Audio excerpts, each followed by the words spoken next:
Hello everyone, today we're going to do unboxing of Samsung Galaxy A12 128GB Blue. Let's open it.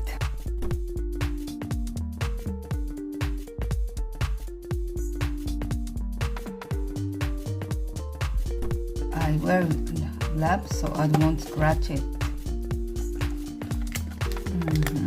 There you are. So what's inside the box?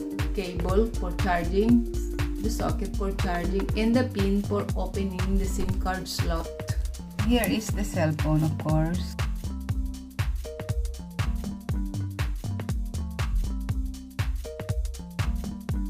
The screen is 6.5 in high definition.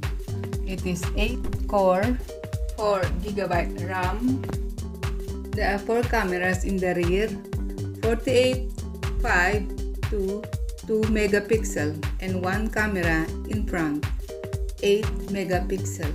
This is all about the unboxing of Samsung Galaxy A12. Thank you for watching. Until we meet again next time. Bye bye.